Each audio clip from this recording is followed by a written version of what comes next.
HarlequinAudio is proud to bring you New Year at the Boss's Bidding by Rachel Thomas, a Harlequin Presents novel, performed by Carolyn Morris, and Theseus Discovers His Heir by Michelle Smart, a Harlequin Presents novel, performed by Faye Adele.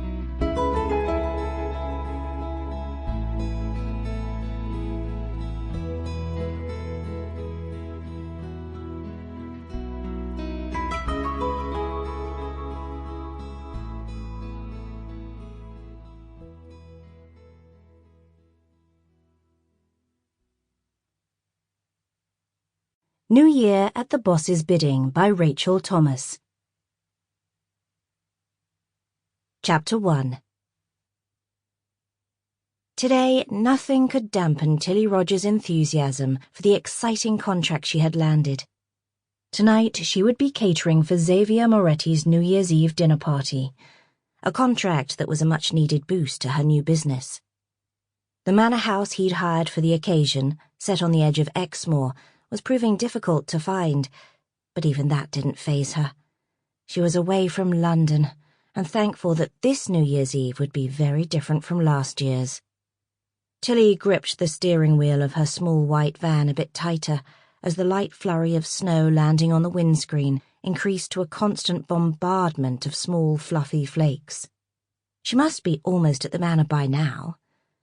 At the next turn in the road, she was relieved to see a large set of wrought-iron gates loom ahead of her, but that relief soon faded. The gates were firmly closed, and she looked down the long drive. No sign of the manor house, but on one of the tall pillars, Wimble Manor was proudly announced. She was in the right place. Judging by its grandeur, this must be the main entrance, and from her brief conversation with the caretaker, she knew that, as hired staff, she needed the back entrance. Slowly she pulled away, aware of the snow beginning to settle on the tarmac road ahead of her. Thank goodness she'd left London earlier than planned. A little further along she saw a small gatehouse, a set of open gates nestled in the winter-bare hedgerows, and she turned in, following a set of tyre tracks that were just still visible on the now white driveway.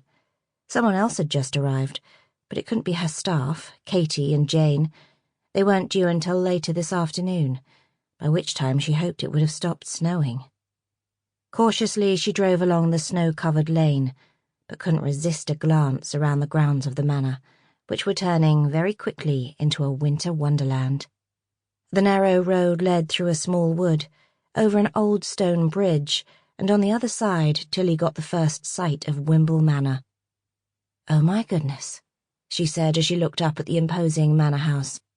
The snow, now blowing horizontally, gave it a mysterious air, filling her head with romantic notions of the house in its heyday. If only she had time to take a walk. But that was a luxury she couldn't afford. Tonight's contract was one she had to get right. As undisputed king of the motorcycle racetrack, who turned businessman and mentor for young riders, Xavier Moretti was her most high-profile client to date. The email asking her to take on his New Year's Eve dinner party had been a shock, to say the least. Not only was it just what her fledgling business needed, it was also what she needed on a personal level. It would provide her with a welcome distraction from dwelling on what had happened last New Year's Eve, and created the perfect excuse for not attending parties. Although her best friend, Vanessa, had complicated things when she told her she planned to announce her engagement on New Year's Day, so she couldn't completely escape the party scene. After last year, Vanessa had been anxious, but Tilly had reassured her she was over it all now. She knew that whatever happened, she would be at the party to prove this to herself as well as her friends. It would be part of reinventing herself, just as starting the business had been. She dragged her mind away from thoughts of engagements and parties and focused on Xavier Moretti's request for authentic Italian home cooking, something she really wanted to specialize in after the hours she'd spent in her Italian grandmother's kitchen as a young girl. She smiled at the memories, determined to make... Sample complete. Ready to continue?